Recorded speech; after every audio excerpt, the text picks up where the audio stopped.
Hello, everyone. Thank you for joining us today. It's great to see you. As you're all coming in, we'll give people a couple moments to connect. Today, I'm joined by distinguished guests from across North America,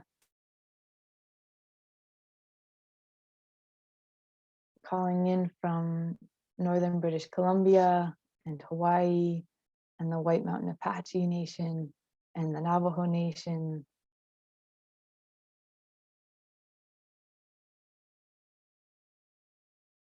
We're grateful that you can join us today. We'll just give people a couple more minutes to connect, and then I'll go ahead and share some housekeeping rules.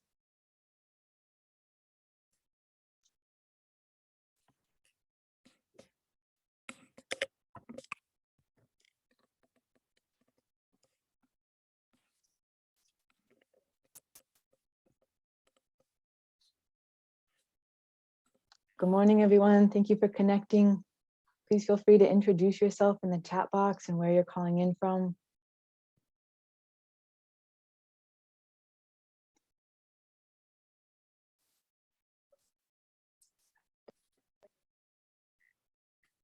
All right, we're going to go ahead and get started, and I'm sure that more people will join us as they can.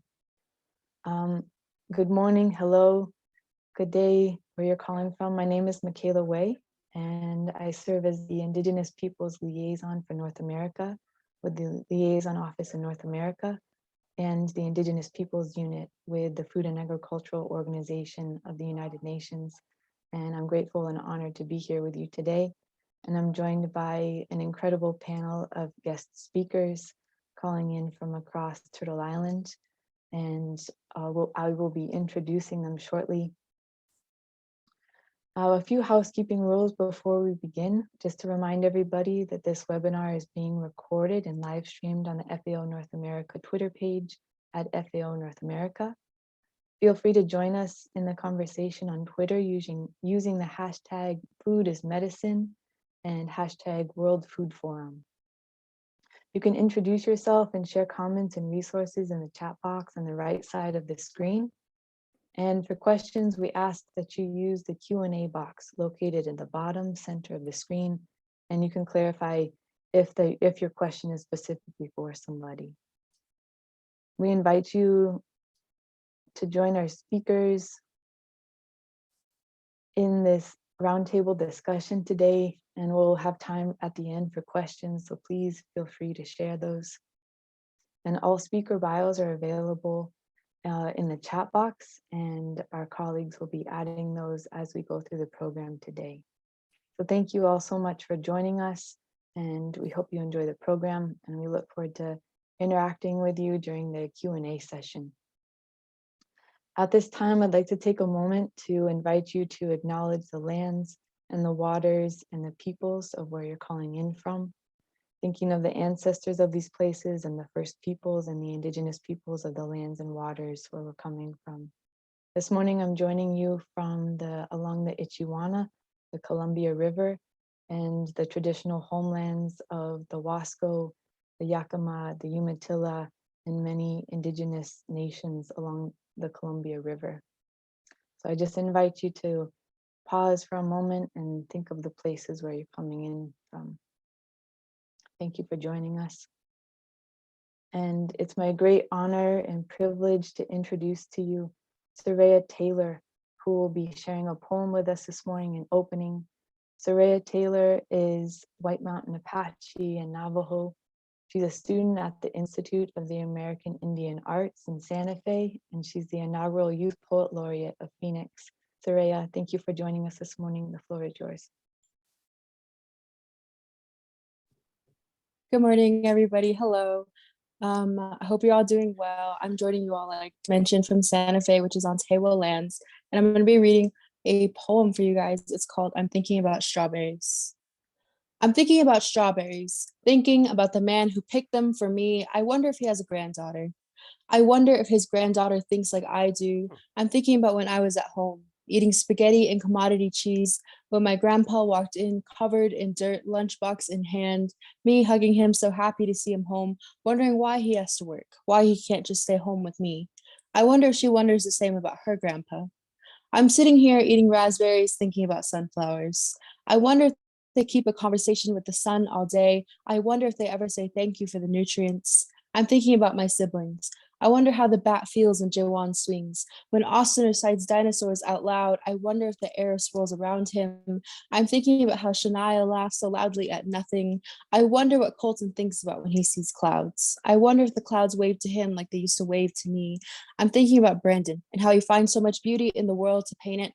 I'm thinking about how the grass holds Julian when he falls. I'm thinking about Alyssa saying hello to the ocean. I'm thinking about COVID. I wonder how the air feels passing along such a virus. If it feels ashamed or glad, tired of the humans who continue to pollute it. I think I should have a sit down with the air, beg it to stop harming my people, tell it about how I've already lost so many and I can't lose anymore. I'm thinking about my grandma Arlene Walker, holding my hand when we walk. I wonder what my energy was when it passed to her. I wonder if she felt so loved and appreciated in that moment, like I've always felt with her. I'm thinking about how we laughed together around the world, yet so far apart. I'm outside listening to thunder, each crack and boom. I wonder if the crack and boom are having a conversation. I wonder if they know I'm listening. Maybe they're thinking about me, talking about me, calling me a snoop and sending me rain so I'll leave them alone. I can feel the wind. I wonder if the wind and the clouds are in love. If so, I'm happy for them. I'm thinking about the time my grandma Rita and I went to Sholo together. We ate at the casino and we joked with one another. I wonder if the trees could feel my love for my grandma, wondering if the air danced around us quietly, not wanting to interrupt. I'm thinking about the hummingbirds tattooed on my auntie's leg. I wonder what real hummingbirds think when they see it. I wonder if they giggle, embarrassed or smug. I'm thinking about how they come by to see my auntie and they tell all their friends about the tattoo. I'm thinking about how the hummingbirds sit by my auntie's window to listen to her sewing machine hum. I'm curious about the earth, the dirt, and how it connects to me. I wonder if the sun likes kissing our skin every day. I wonder if the rain misses me when it isn't around. I'm thinking about my Uncle Jay. I wonder if he thinks about the earth too when he's out fighting fires, if he feels bad for all the plants that have passed on, nodding at them as he walks by. I'm thinking about the time we hugged at my sunrise dance. I felt scared and small, and somehow my uncle transferred strength to me. I'm thinking about energy, the energy of my love and curiosity, my sadness, my breathing, my anger, and the rain. Sometimes when I sit outside, I can hear my heart beating, and I can't help but wonder about the kiwis. Ashok, thank you very much for letting me share.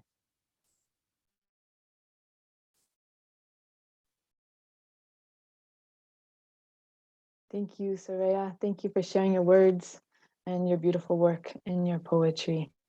It's a wonderful way to bring us together at the beginning of our time together and to bring our minds to the questions that you raised in the poem. Thank you. As we begin today, I just want to make the connection to the broader global conversation that's happening with the World Food Forum that's been happening this week, which is a youth-led movement and a network working to actively transform our global food systems. And inspired by the Youth Committee of the Food and Agricultural Organization of the UN, this will be an annual week-long forum that works to engage and empower youth to collaborate on innovative and actionable solutions to create more efficient, inclusive, resilient, and sustainable food systems. These solutions and actions discussed and proposed by the youth during the World Food Forum will actively work towards achieving the Sustainable Development Goals, and particularly that of zero hunger. And separated from the forum are 6 distinct areas of action, of youth action, innovation, the Innovation Lab, education, music, cooking, and film. So today we're bringing together our stories, our collective actions from where we're calling in from, the places where we're working. And I'm grateful for your willingness to share your experiences, your perspectives, and your inspiration for the audience and the youth who are listening from all over the world as we work towards these common goals of zero hunger, of facing and adapting to climate change, of health in our communities, and that food is medicine in our work and in our communities. So with that, I'd like to just briefly mention the folks who are joining us on the panel, and then it's my honor to introduce Chef Nephi Craig. So we're joined today from Northern British Columbia by Jacob Beaton, Noah Beaton, and Shauna Smoke from Tea Creek in northern British Columbia. Thanks so much for being here. We're joined by Terrius Harris in Hawaii, calling in very early. Terrius, thank you so much for joining us this morning. We're joined by Candace Joe in Arizona. Thanks so much for joining us, Candace. We're joined by Nephi Craig in Arizona, the White Mountain Apache Nation. We're joined by Sareya Taylor in Santa Fe. And hopefully we'll be joined by Kyle Jim, who we're hoping will be able to join us this morning. Nephi, it's a great honor and privilege to introduce you this morning. Thank you so much for joining us and taking time to share with us about your work. Chef Nephi Craig is White Mountain Apache and Dineh. He's the founder of the Native American Culinary Association and the coordinator and executive chef at Rainbow Treatment Center and Café Gozhóó. Last year, he was featured in the film Gather. Nephi, thank you so much for joining us. The floor is yours. Okay. Hello, everybody. It's happy to be here at this important meeting of people from around the world and our communities that are local. I think it's a very important and vital topic that we're going to talk about today. And I just want to give you some information on my background and allow you to kind of get some insight into the community-based work that I'm fortunate to do these days. I've been cooking professionally 23 years now, and I began cooking professionally in kitchens in Scottsdale, Arizona when I was 18 years old. I did not know what the path that would lie ahead, but I just started out by going the typical route, going to a culinary school in Scottsdale. And what I began to see right away, that there was out of all the information they were teaching us in this culinary curriculum, it was very clear that there was no mention or discussion about indigenous foods or native peoples, not only of North America, but South America and into Canada and Alaska. So as a person that grew up in White River, Arizona, and also the Navajo Nation, being able to not be recognized or discussed, it was a feeling of alienation. So that was a seed idea that stayed with me and is still with me today. I like to say that 23 years later, that seed idea is growing. It's not fully grown yet because my journey is still very much active and in process. So throughout my 23 years, there's been a lot of trial and error. My biggest lessons and teachers have come from the experiences themselves. And this journey evolved into this personal revolution, and it involves traveling globally. I was fortunate to be able to work in London and Japan and Brazil and Germany. And throughout all of this travel as a young chef trying to develop an interpretation of cooking and cuisine, I began to realize that as an indigenous person, that our languages are special, our foods are important, our communities are vital. And along the way, I believe that by following the indigenous foods, by following the cultivars, that's what led me to the threshold of terms like decolonization. That's what led me to the threshold of learning what indigeneity means. And now as a professional, learning how to live it out, not just talk about it. So along the way, I began to understand and begin to learn about terms like questioning myself and my path. Is my work performative or is it impactful? Who is it impactful to? And one of the main lessons that I want to transmit and share today is in your journey, whatever pathway, profession that you're doing as it relates to indigenous health and food in practice and at home, that we continue to trust this process and decide and commit to your passions early.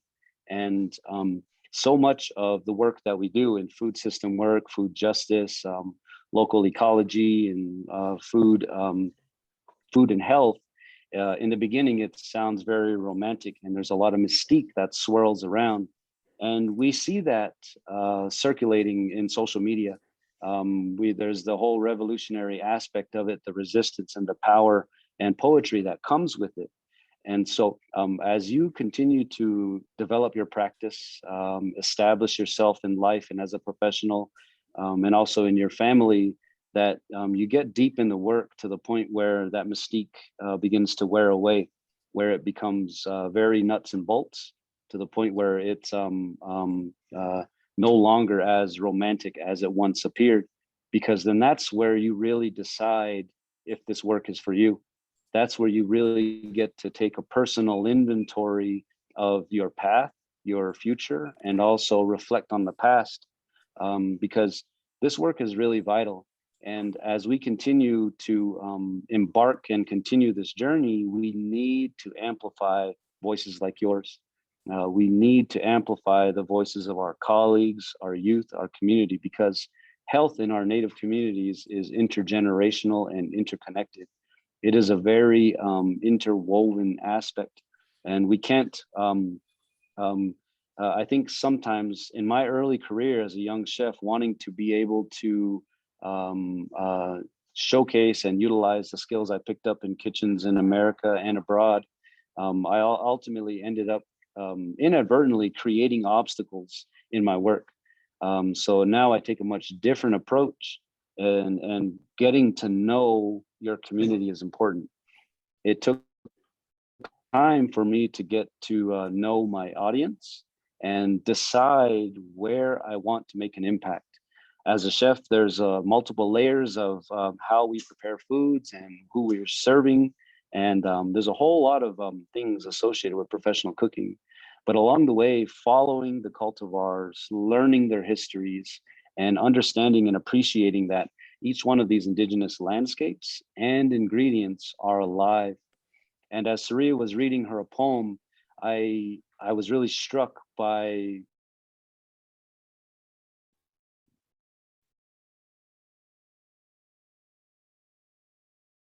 Hello. a phrase in there. It said, "I wonder how the air feels." That's global. And so in this journey, continue to highlight your indigenous values, know that you are not alone, and to understand that right now we feel the pressure globally because of the pandemic to return to many of our indigenous values, whether it's foraging, cooking, kinship, clan system, languages. We are seeing more and more that Western constructs and practices, it's not that they validate us, it's that our lifeways validate Western practices. So in my journey along this this path to do the work that I do now, it's been a one that for me is a personal journey that involves recovery and sobriety. And by traveling around the world and being able to work and train and understand my community from as a place where I grew up, that this is where the ultimate goal is, where I wanted to be. Years ago, not knowing how I was creating obstacles by doing my best to meet people where they're at. And one thing as it relates to food and cooking, when it comes to nutrition for, say, mental health disorders and trauma work, one thing for food and nutrition is that we should never take away people's food, because that inadvertently causes shaming. So in this process, we begin to understand our audience and what we appreciate, because food itself has value no matter what. There's nostalgic value, there's emotional value, there's spiritual value, and there's historical and cultural. And so all these different layers, until we get to know our audience, we don't really have a grasp of where our audience or community might be at. So I encourage you to push forward with a sensitive heart and a dedicated mind and spirit, because this is work that needs to continue. And as you continue the journey, know that you're not alone, that indigenous values we share globally, whether you're in Australia, in Africa, South America, North America, we are all up against the monster of colonialism and many of these other social constructs that we deal with. We feel it deep in our heart, the sense of urgency to utilize what we already know. And I encourage you to trust your cultural intuition, trust that that echoing feeling in your bones when you have to make big and small decisions as a community member, and know that when you validate your experience and of the experiences of others, you strengthen the networks of health. That there is, I'm fortunate to be here as a cook or a chef, but there are many other outliers in our communities that hold extremely valuable information, from knowledge to ecology, traditional ecological knowledge is very vast and important. And so as we validate the trauma and the health and the healing that we carry, just know that the trauma doesn't define us as strong. We were strong before we encountered trauma. And so we take that and use that and we transmit that to others. And remember, the energy we carry and the passions we decide to follow will guide us. And if we can remember to, it's like a favorite,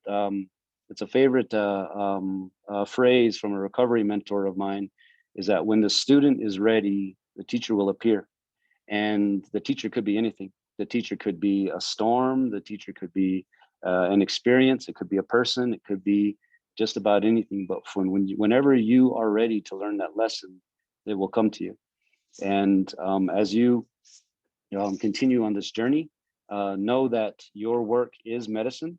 Your work is powerful, and your example in your path, family, profession can be a healing component.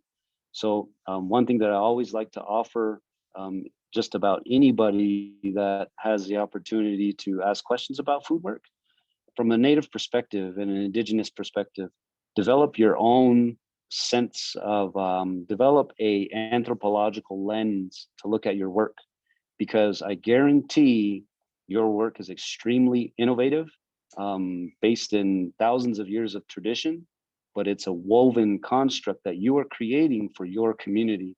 And I bet you there's a strong chance that in our generation and in yours, it probably has not happened in the way that you're doing it in your Indigenous community. And that in itself is an anthropological occurrence.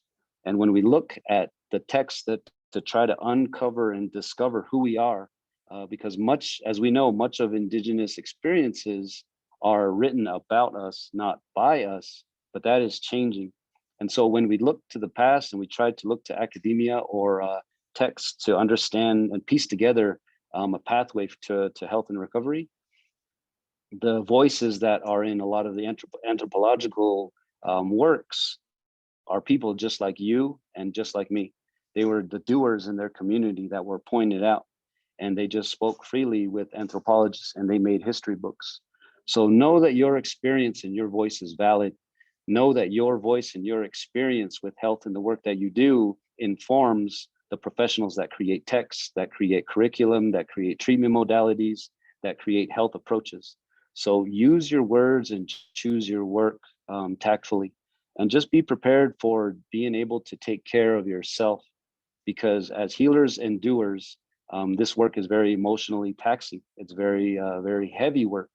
We have to be emotionally equipped and emotionally prepared for the ups and downs of our food justice work, our cooking work, our health work, our mental health work, whatever it might be. We've got to remember to take care of us, because our own personal ethics, our own health must be in order for us to continue the work. So if you can keep those things in mind and continue the journey, I give those to you as someone that's been committed to this for a long time, and I hope to be an old man master someday, and I enjoy the ride. One thing I really appreciate and want to continue to emphasize and share is that don't ever let go of your native humor. Have fun, laugh, and encourage others to have fun in this process, because this journey requires us to hold on to the values that got us to this point and develop and encourage more. So where I'm coming to you from now, I'm in Café Gozhóó, and I've taken this work in my personal journey and woven a framework to use native foods to keep it in mind in our community, because there is so much political, legal, academic, and professional jargon circulating around food and food work and health work that it can become a barrier. It can become an obstacle and it can become confusing and taxing and exhausting. So when we simplify it and keep native foods and health approaches in sight, in mind, that's the direct path to connecting with indigeneity. And so the cafe that we've created is a combination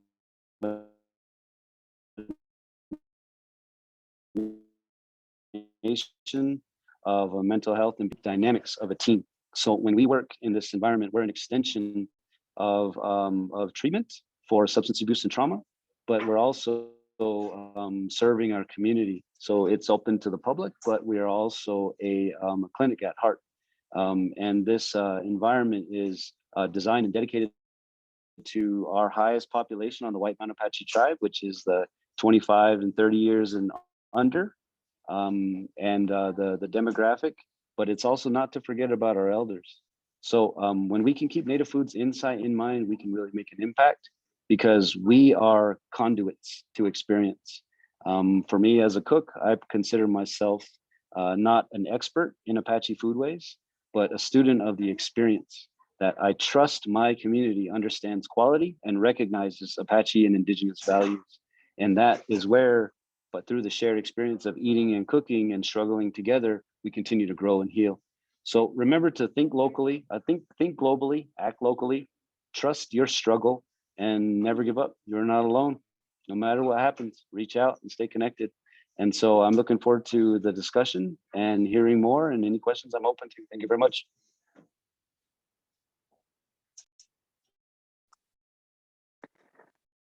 Nephi, thank you so much. I'm so grateful for your words, for your wisdom that you so generously share with all of us, and hoping to follow in your footsteps. And there's so many pieces of medicine that you just shared with us in your sharing. So thank you. And being a student of the experience, being conduits to the experience, and keeping the native food in sight and in mind in your communities, and staying strong and trusting your path. And there's so many pieces that really stood out to me in listening. So I hope for the audience members that they're able to take those with them as they continue forward today.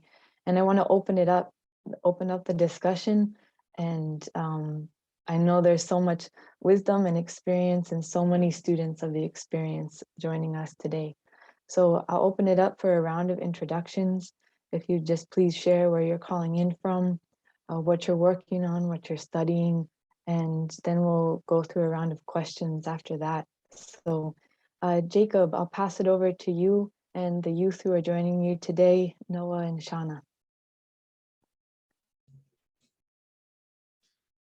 Hello, everybody. Greetings from Kitwanga in Gitsan territory. My name is Jacob Beaton. My tribal name is Jafafgatwanskik. I'm Lachskik from the northwest coast of Turtle Island, North America. And I just want to introduce I'm working on Tea Creek. It's a model of training, Indigenous-led training, Indigenous staff. It's all land-based, experiential. We grow a lot of food. You can check out our website, teacreek.ca, for photos and other inspiration. I'm just going to go to my left, and Noah, do you want to introduce yourself? Hi, I'm Noah Beaton. I'm Jacob's eldest son. I work and live at Tea Creek. I found my passions there, and I'm very happy with my work and the inspirations that I've found there. And yeah. What's your favorite thing to grow of all the things we grow? I love growing squashes, corn. I really like experimenting with tropical plants that don't generally grow up here, but just experimenting with them and seeing how they work. I've had a very successful squash harvest this year, so I'm pretty happy about that. Very successful squash harvest, yeah. Thanks, Noah. And Shanna?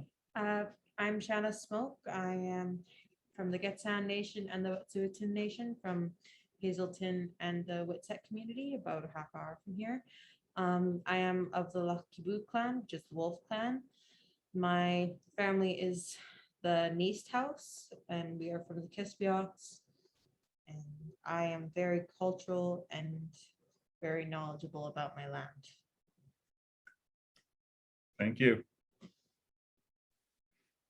Thank you so much, Shauna and Jacob and Noah. It's great to meet you. Thank you so much for joining us today. I'm going to pass the floor over to Candice to introduce herself. Ja, es kedo sit na es a Candice Joey she ki ani nishla taikling bashing be between dash it touching the Chanel. Good morning everyone, or good morning from where I'm at. I'm logging in from Phoenix, Arizona. I am Navajo. I'm 19 years old. And I am a student at Shaman Community College, majoring in social work. I'm also an intern at the Phoenix Indian Center. And I'm also a Unity Earth Ambassador. And my platform this year is working with urban and rural communities and basing it on food sovereignty and water scarcity in both communities, because I do come from both a reservation and also in the city and urban setting. So thank you all for having me today. I'm very excited. Thanks so much, Candice. We're excited you can join us too. I'll pass the floor to Terrius. Good morning, everyone. My name is Terrius. I am calling in from Hawaii. I am Inuit and Oaxacan, and I have the privilege of working as a legislative fellow for Senator Schatz from Hawaii. And this summer, I also had an amazing opportunity to be a United Nations Food and Agricultural Organization summer storytelling fellow, where I focused on the revitalization of Native Hawaiian fish ponds and focusing on Indigenous food systems. I'm very excited to be here and be a part of this conversation. Thank you. Thanks so much for joining us, Terrius. I know it's earlier time, so thank you. Sareya, I'll pass it to you to introduce yourself more fully. Thank you. Dagata, she Sritehoza, she to the flat and sleep local, but she talk clash my loud clay, editor sense was a show say show us all reads a clay, Danny Taylor Senior Jose. Hi, my name's Sareya Taylor. I'm white man Apache in Navajo. I am 19 years old and I'm currently a freshman at the Institute of American Indian Arts, where I am studying creative writing and Indigenous studies. I was a Unity 25 under 25 youth, and I do a lot of my activism, quote unquote, through poetry and just like on social media. So you can follow my social media at Sareya Taylor, which is just my name. But I'm very excited to be here with all of you and to just talk and just share all the different things that we know. Thank you.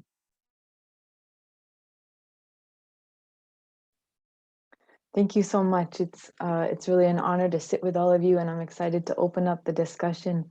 As we were preparing for the event together, we talked about the questions and we talked about some of the topics that we wanted to bring up.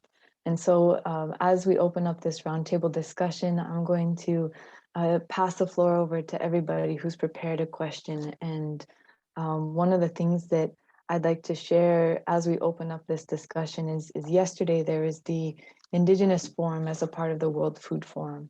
And there were Indigenous leaders that were joining from many different countries across the world, and many members of the Global Indigenous Youth Caucus who have presented this past June for the Global Indigenous Youth Forum. And a lot of the messages that were shared yesterday on the global platform resonate with the messages that Chef Nephi Craig opened with just now. And they connect to and relate to the work that's happening in the community on the grounds where they are. And as Chef Nephi was saying, to think globally and act locally. And one of the statements that really stuck with me was from a brother in Australia who was talking about that all parties need to work together to recognize, acknowledge, and understand.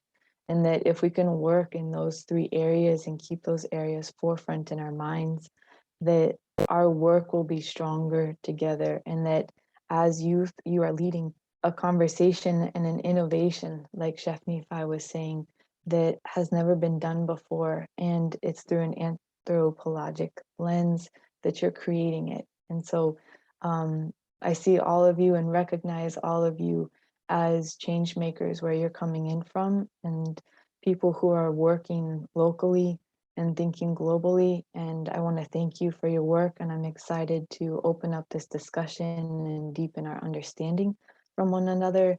and broaden the recognition of your work and the validation of your work. And just as Chef Nephi was sharing some of the lessons that you're learning along your ways, that you'd be willing to share with the audience today. And Kyle, I'm so excited to see that you've been able to join us.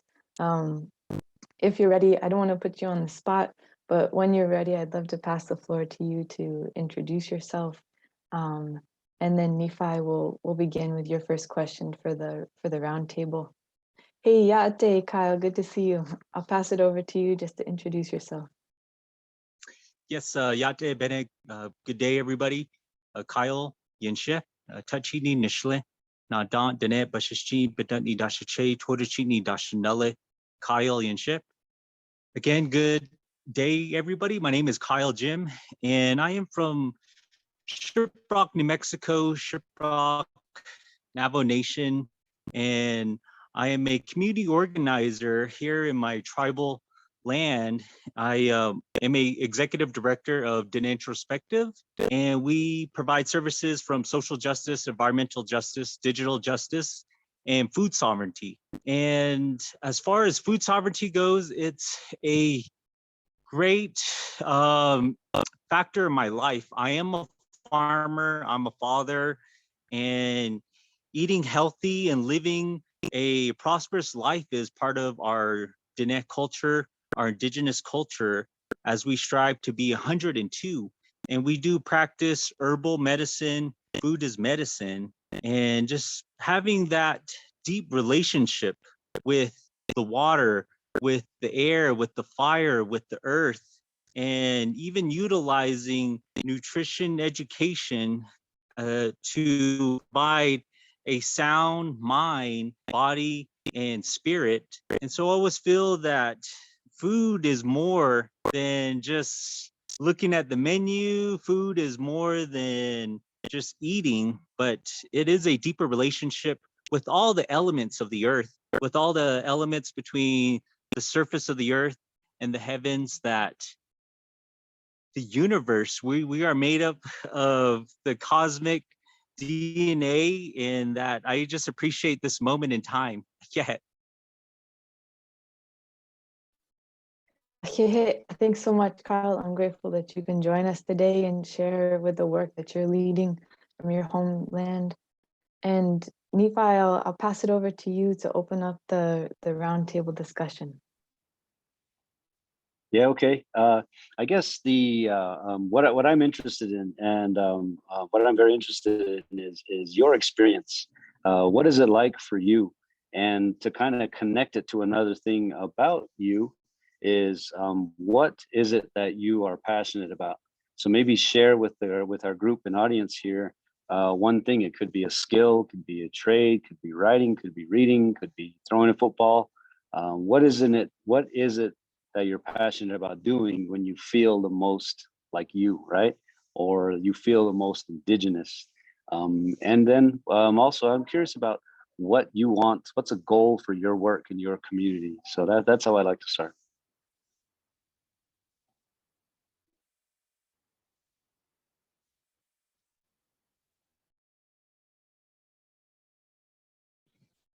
Hi, Chef Nephi. Shanna's got a response here.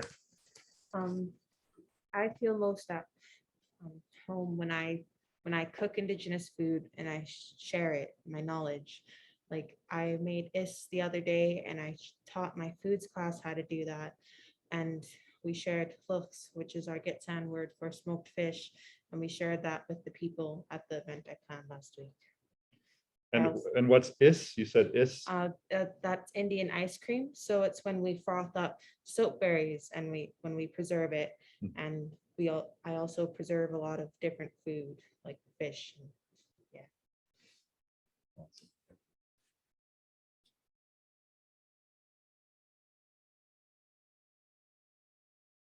I'll go next. So for the first part of the question, I wrote that I would probably be like where I feel like most, I guess, myself, or like where I feel like the happiest is working with my community. I do work a lot in civic engagement, at the Phoenix Indian Center, as well as like in language and culture. And I really enjoy being able to work with the community. I worked a lot with kind of civic engagement with like terms of voting and the census, but I also really enjoy working for like language and culture and being able to connect even people in urban settings to their culture. We do it a lot of times virtually because of COVID, but being able to see people learn and teach other people about their own cultures and reconnect is also great. And for the second part, what a goal for the community would probably be just being able to have youth being able to feel validated in these spaces. A lot of times, I'm being on the younger side of the spectrum. Youth don't feel like their voices are heard a lot, or that they can also feel like that, or they don't have resources. But there are actually a lot of resources and mentors and advisors that are there to help people, especially, being an Earth ambassador. I'm able to like have a lot of different mentors and advisors and have community help with my platform and the projects that I want to do during this term.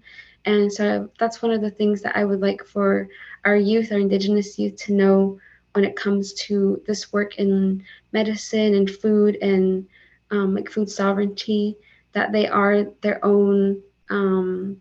They can also be role models, even though they're young. And Shauna and they're able to like be young and still be able to hold these titles and teach.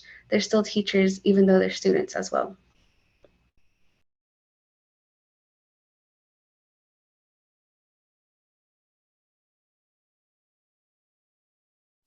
And I'll go.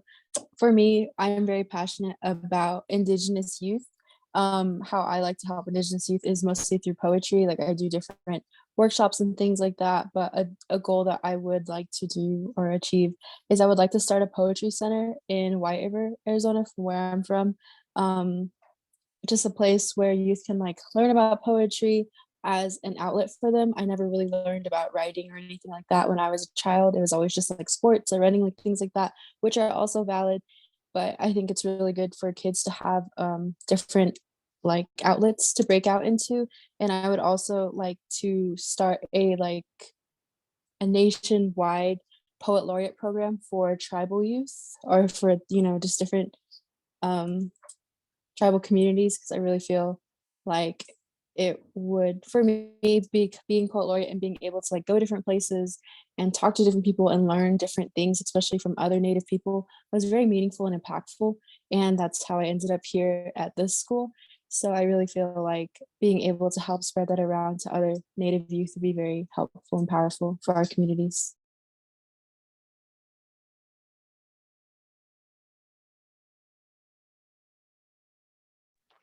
I can go next. I'm very passionate about policy. So being able to visit and have these kind of conversations with other Native communities and Indigenous communities, uplifting those voices, recognizing our issues and our triumphs. And I think that understanding that and making those connections to how to make this world a better place for us. And I think that my goal would probably be to normalize these conversations, to create this space where we are able to continue the conversation and actually make positive and impactful change. It is a goal that I would like to see that everywhere.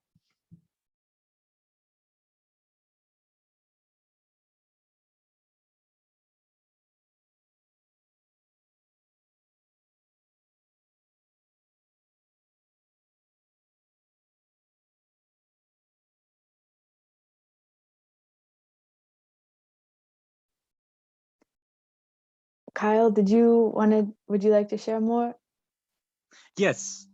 As far as the referring to the question, I feel more at myself in my community when I'm shopping at the flea market. I able to interact with my people. I'm able to see the arts and crafts, the jewelry that my people are able to configure with their fingers, with their mind, and utilizing all the colors, whether it's gems, stones, yarn, sheep wool.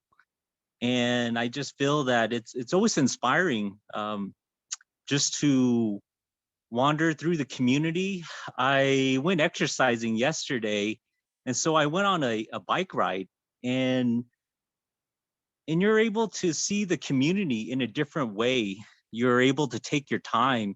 You're able to notice the cracks in the walls, the potholes in the roads, and even just the street relatives. And so there's a whole spectrum of our people, and I truly feel that everybody is equal. And so just the community itself, I'm always thinking how certain community projects could truly benefit the community, the people, even spiritually and on an economic level, in hopes for a better livelihood. And the second question, what was the second question again?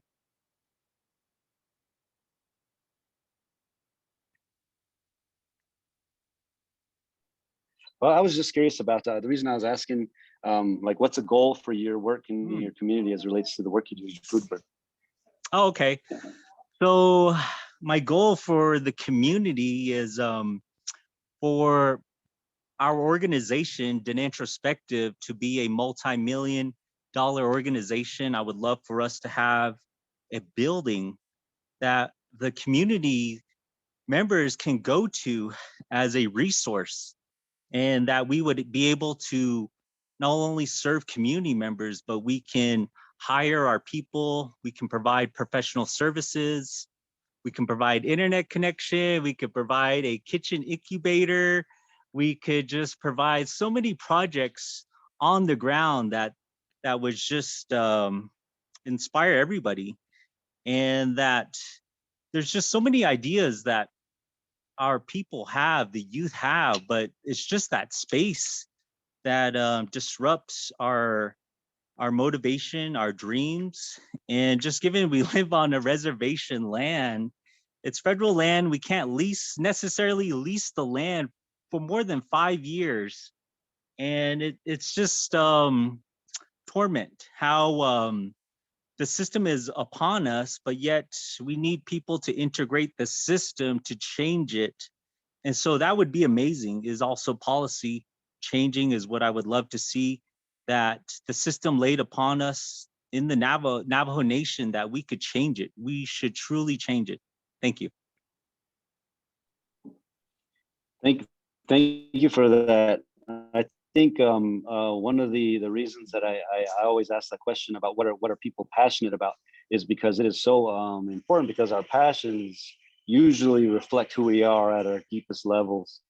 And what I want to share an analogy before we move to the next, whoever's going to speak next, is that I'm not here's an analogy, is that I'm not a fluent Apache language speaker. I am not a fluent Navajo language speaker. But when I'm cooking native foods, or I'm growing native foods, or I'm harvesting native foods, that's how I feel like I speak Apache. So you could say that it's behavioral activation of our indigeneity. So keep that in mind wherever you might be around the world, whatever community, native community language we represent, is that if we can't speak our language yet, right, because we're on a journey to learn, we can behave our culture and our heritage. So I just want to add that. Thanks.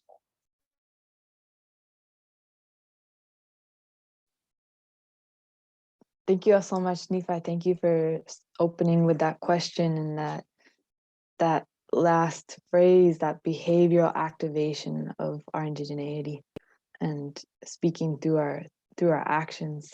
I'd like to pass the floor over to Sareya for the question that you prepared for the group. Right, thank you. So for me, when I was younger, I spent a lot of time in White River with my grandparents and just my family members. And we had a kitchen and there was a faucet, but we couldn't drink the water automatically. Like if I filled up this water bottle with water from the sink, then I would have to leave it alone for at least 5 minutes until the water turned clear, because the water would always be kind of murky and like gray and like white. And I was always just told, like, you can't drink that yet, like just wait till it's clear. And I never really thought that was a big deal. I didn't really care. It didn't really come to me as like weird or anything like that. And when I was younger, I went home to Phoenix again, and I went to a friend's house, and that was not the same story. She gave me a glass of water, and I put it down, and I was waiting, and she was just looking at me, and she was like, "What are you doing? Why aren't you drinking your water?" And I was like, "Well, I have to wait." And she was just like, "No, you don't. What are you talking about?" And I was like, and I remember I picked up the glass, and it was already clear, and I was like, "Oh, never mind." And that's when it kind of hit me that things were like different. Like I was on another reservation, but things were still different. And going home to like where I lived, looking at the water, things were very different. And that is still the case today. The water is still like that in White River. And there are different times when water is not running in White River. And when you think about the Navajo Nation, like my Nolly woman, she has to drive over 3 hours to go to Flagstaff if she wants to buy like water in bulk or anything in bulk. Or she just goes to the store like nearby where it's like overpriced and things like that. Thinking about these things, water should not, like, this should not be an issue. We need water as humans to survive. We need these things, and it shouldn't be so surprising for me or for anybody. And it's quite unfortunate that even my siblings, as young as they are, they still have to experience these things and realize these things when they shouldn't have to. So my question was, what are some of the things that you thought were normal growing up that you learned or that you just perceived as normal until you realized that it wasn't normal? And how has this shaped your perspective and priorities?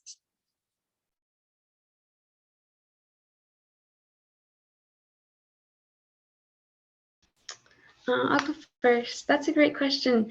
I definitely can relate to Sareya. When they brought up this question, I also had a similar experience. I grew up and I was born and raised in Phoenix, Arizona. But when I did go back home to the reservation, my family is from Limon, Arizona, near Pinon, Arizona.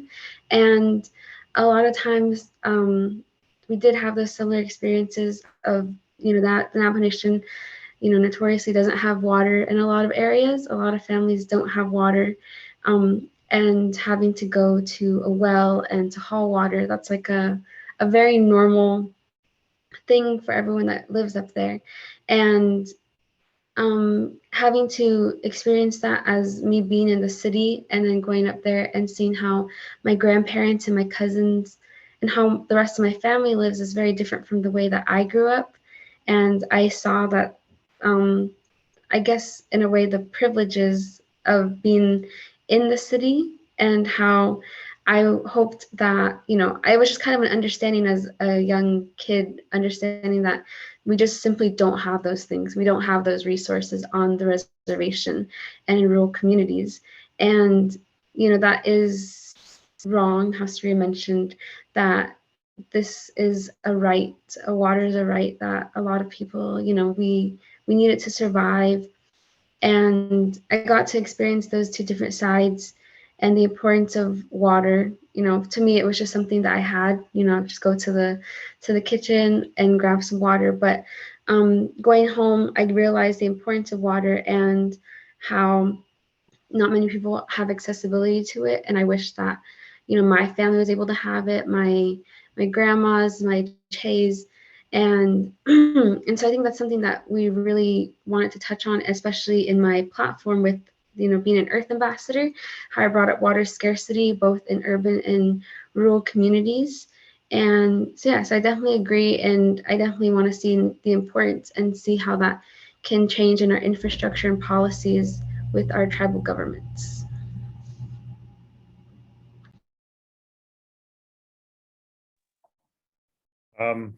Jacob here. I'll go next. One thing. Oh, sorry. You go ahead, Nephi. I'll go after you. Okay, mine's really quick. One thing that I thought was normal growing up, I grew up in the 80s, right? Little res kid in White River, was one thing I thought was normal was having a pantry full of commodity foods. Like back when the commodity foods didn't have nutrition labels on it, they just had the little 4 food group squares on it.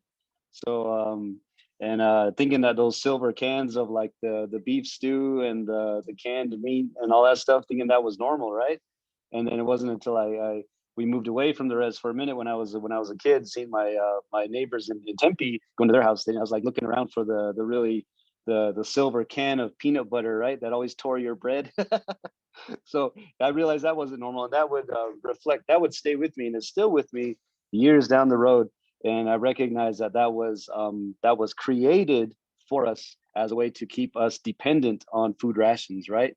So as I got older as a cook, I began to think about think about and question the history of commodity foods and trace it back to like the military campaigns to keep us contained on the reservations or the reserves in our communities, and now how that's brought about more public health issues. So that's what I thought was normal growing up, and it became pretty obvious early in life that it wasn't. But yeah, that's for me. Thanks.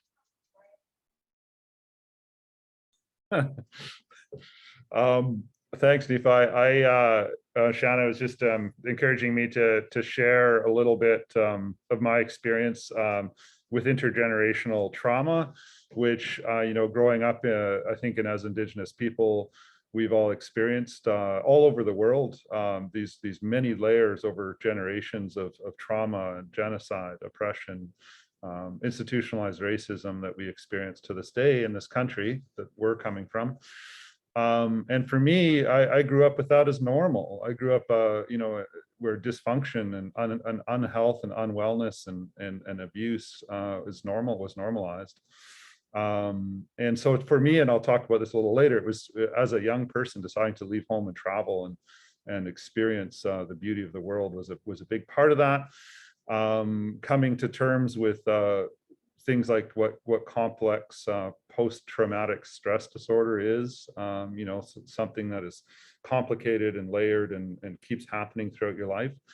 And then discovering that wasn't normal for our ancestors, that the land-based way of living, integrated way of living, that used to be the normal.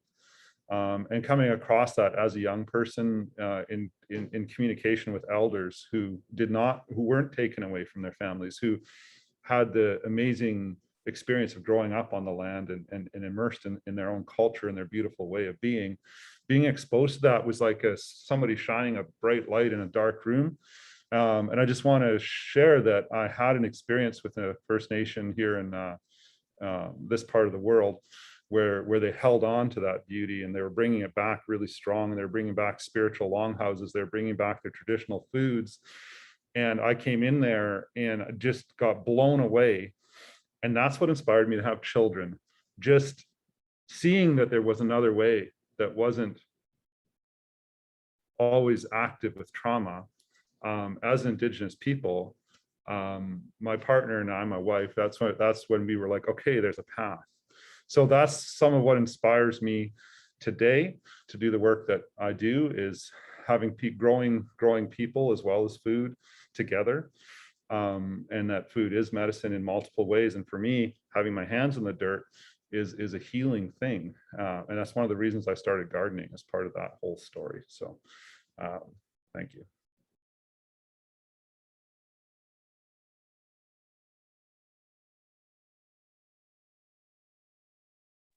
I'll go next.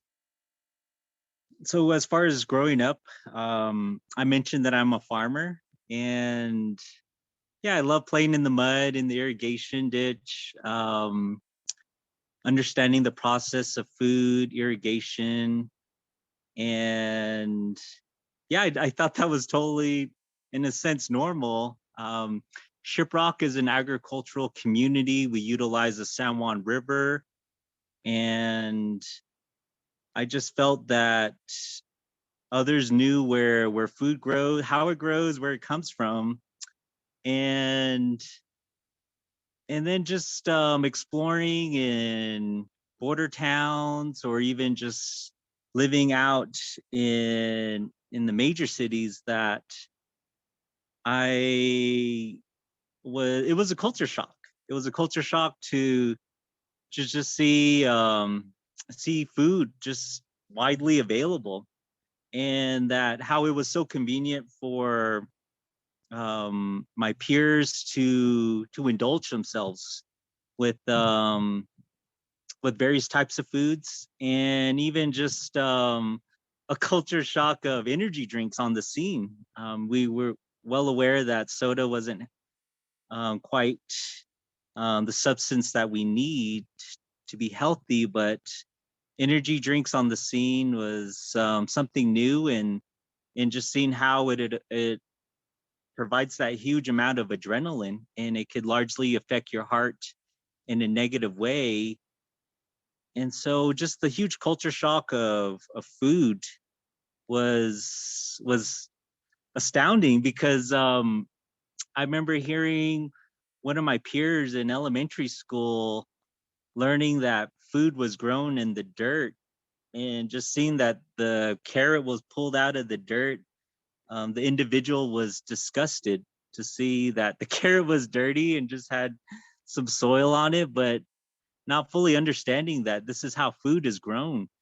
And then just the way we were growing as Indigenous community, we did not have large amount of funds for heavy equipment. We had to rely on the local government chapter house for heavy equipment.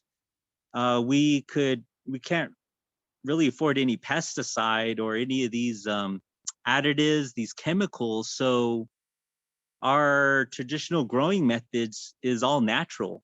And so just to hear on a national scale to say that this type of method of growing without chemicals is organic. And so it's just interesting how the system alters Indigenous ways, our methods, just to sell it back to us or even sell it to the community. And so just understanding that the way we were growing is organic. And so even that was a culture shock to me. Like, of course, grow it this way. Why not grow it organic? And so, but thank you.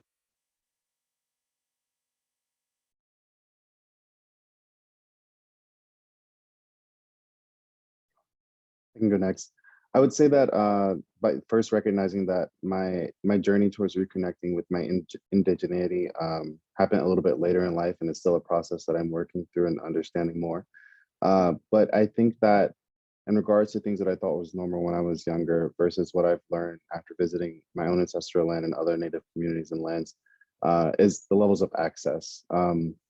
Having gotten all of my groceries and being raised in a household where I got all of my food directly from the store, and I saw it on the shelves and things of that sort, I think was a very new thing to learn as I revisited my ancestral land and understand the different food systems that exist in those lands. I think was a very wide awakening or eye-opening experience for myself.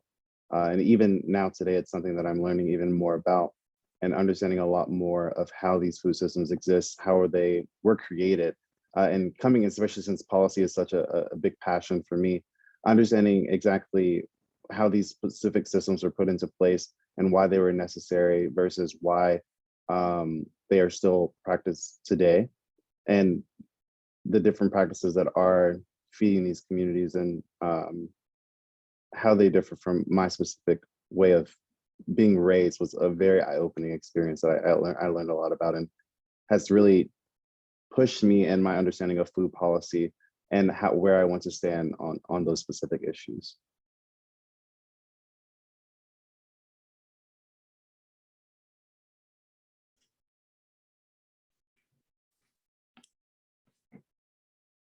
Hi, everyone.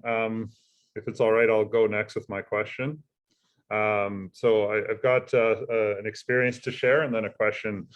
So the experience I have to share is, as I mentioned in what I just said, I left home at a pretty young age, and starting at age 14, as part of a coming of age journey, I traveled to different reservations in the United States. And then I went on a student exchange. I lived in Europe. And what that did is it awakened me to the oppression that I had experienced so far in my life without being aware of it. So what that means is, when I traveled as somebody who is Indigenous, I got asked a lot of questions about my culture, where I was from, and our history, and I didn't have the answers. I didn't realize that I had been stripped so deeply of that. So I came back with some fire in my belly. I remember that.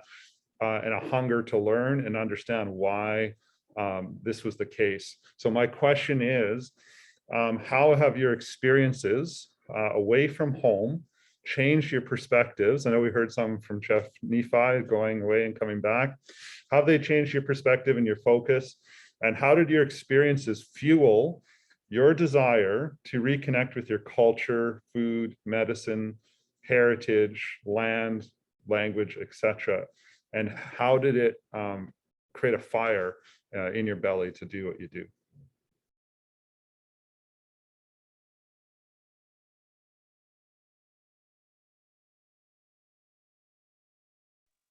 I'll go first.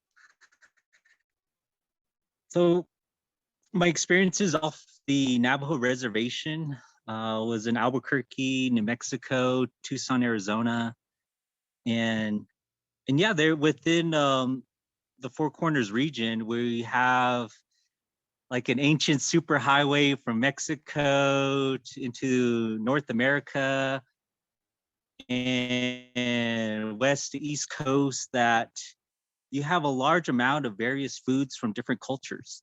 And what I experienced was different various foods. Mexican food was very insightful. They use a large amount of chili, and even just experiencing other tribes. There's Pueblo tribes within New Mexico State, and so just getting a full idea of how these other cultures show their pride in their food and even in their art, in the way they represent themselves was truly amazing. That to me, my experience from the reservation to the urban setting, that I felt very much lost, that I was brainwashed in a sense, in all senses, from my mind, my body, my spirit, from my hearing to my sight to my smell, even the food I ate,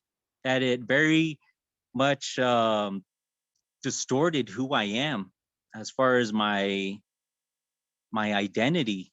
And so just in experiencing other cultures, other people, even in the sense of drugs and alcohol, was a negative experience in my life. But just from experiencing that, I've come to understand it's also a part of my life, and that it makes up who I am. And it also makes me more resilient. I'm able to understand my peers that suffer such addictions, and it has molded me to do the work and serve the people in such a way, with my passion. I put passion before, I think about passion before money. I think of the goals, the projects in mind before money. And so at times in the past, I've set up projects where we just started with a low budget, but it was a leap of faith that perhaps we saw the project through, funding came through. But as far as just the experience, it has brought to light of my identity. So just coming back home, coming back to the homeland, trying to regain my language, that it has grown to ceremony, it has grown to songs, it has grown to prayer, and even exploring that we use prayer, we use songs before we start our endeavor with the farm or the garden, that there's prayer at hand. And so with spirituality, I practice spirituality every day. And I would just like to say that culture and even my kids have saved my life. And even with the food, that we are attacked in different ways or forms.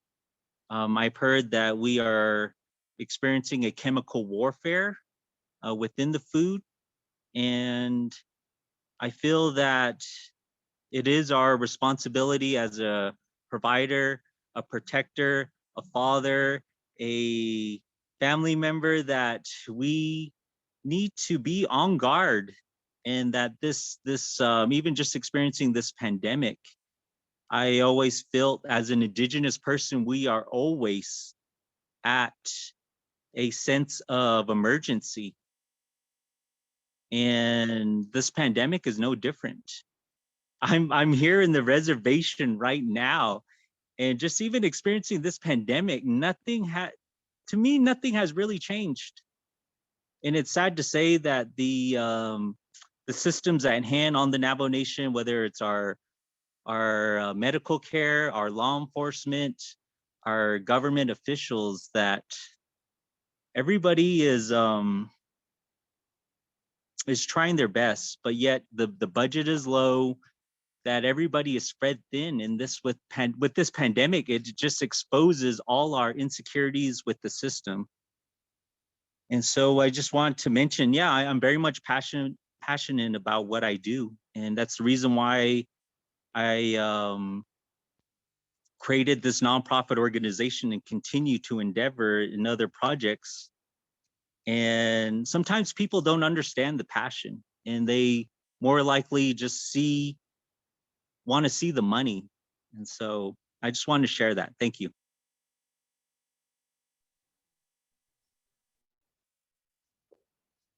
I'll go next.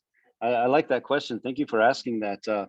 One experience that stands out to me, that experience outside of my community, was when back in like 2006, I was sitting in an airport in Germany, and I was sitting there just kind of reading, going over some notes from the work I was doing, and I was sitting in one of the like the areas that had a TV, and in the background there was I was in Germany, but they were broadcasting an American football game, and the speaker or the telecaster was saying, "Here we are at the so and so stadium. We've got about 40,000 people in the stands today, not even near full capacity." And when the speaker said that, it clicked in my brain. That's like, holy crap! There's about 46,000 White Mountain Apaches of us. And that made that connection, like there's not even enough of White Mountain Apaches to fill a college football stadium. And that really kind of stuck with me, and it kind of really quickly made the food, the language, the knowledge seem more important, that the work be done at home and circulated at home instead of exporting the knowledge, the expertise, and the resources. So realizing the sense of urgency, that created a sense of urgency in me to question, is my work just being performative, and how can I make my work more impactful? And it would take me about maybe 4 more years to circle back and be in my but that kind of an example of that experience, sitting in an airport and then having this kind of a moment of clarity, and that created a sense of urgency. So thank you for that.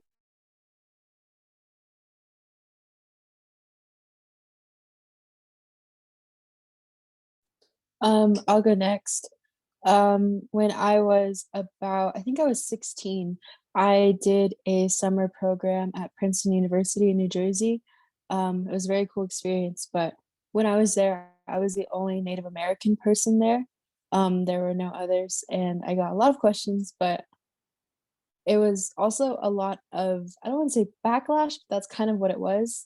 I remember one of the days I got in kind of an argument with one of the other students because they were claiming that Native peoples were better off, that colonization happened essentially.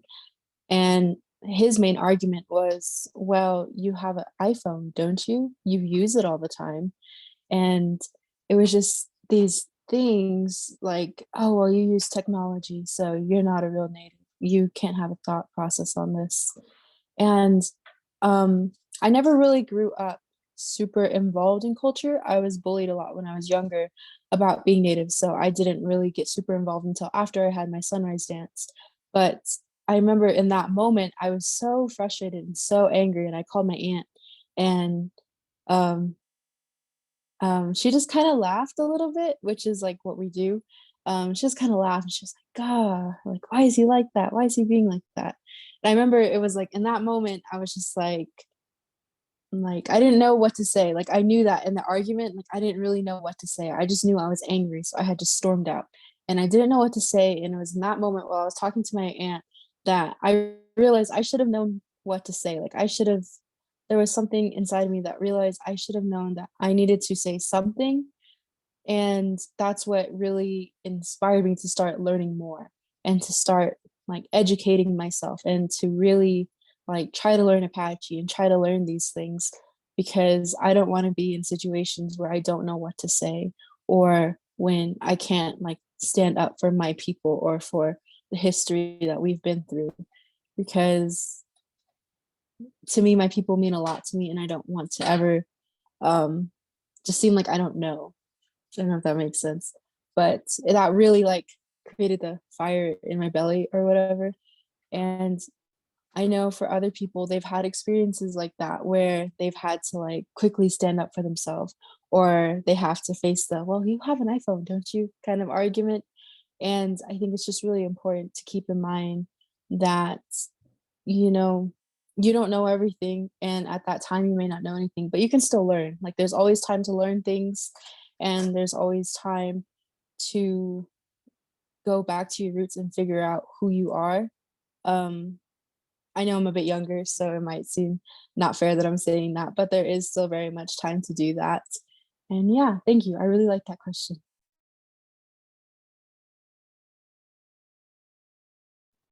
I can go next. I'd I'll go actually love to. next. Oh, did you want to go next? Are you sure? You're good. Yeah, go ahead. Okay. So for me, I would probably say, like Sareya, I wasn't very involved in my culture growing up. I grew up in an urban setting, and a lot of my friends, I didn't grow up around. It's a mainly like very Hispanic and Chicano community, and so I didn't grow up with a lot of Native influences. Most of the time, I was the only Native person in my class. So, but after the summer of 2018, I went to like Sareya, I went to a summer program at the Northern Arizona University, and I was able to meet a lot of other Indigenous students. And for like a whole month, we were able to, the whole program was based on environmentalism and climate change.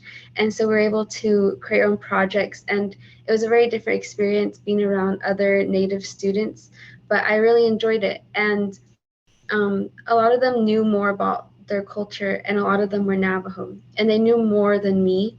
And so like they'd ask like about like, you know, just like things in general, like where I was from or if I knew my language. And a lot of times I didn't. And so from that, I became very like, I want to learn.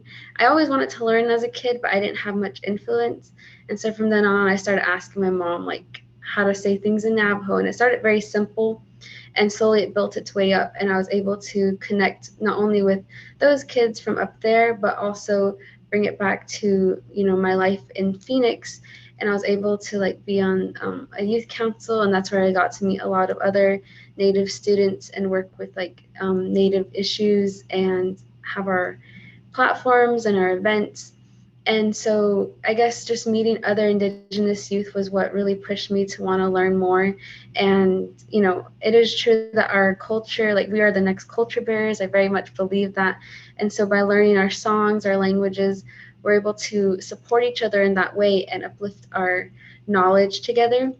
And so I found that really important, and I found that really impactful to me, especially not being able to connect with my culture when I was younger. But now having this community of other young Indigenous youth that are around me, I feel more, I just feel more supported, and I have learned so much more from that time when I was, you know, 15, 16 to now. So I'm really thankful for that question. Thank you.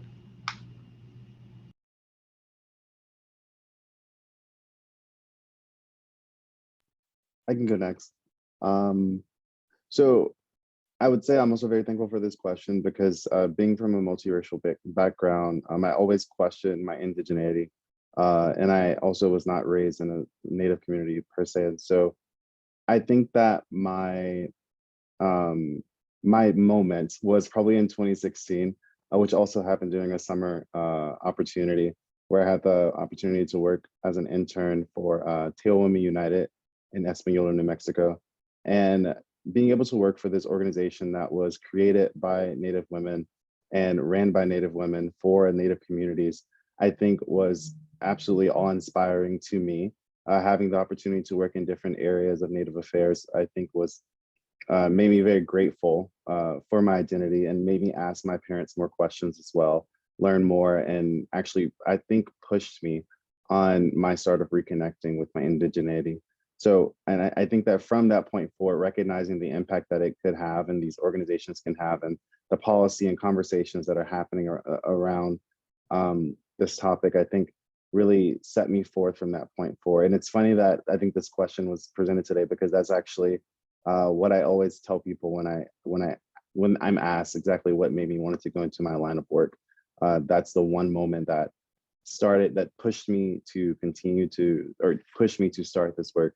And every single day, I'm very thankful for that experience and the journey that it set me on.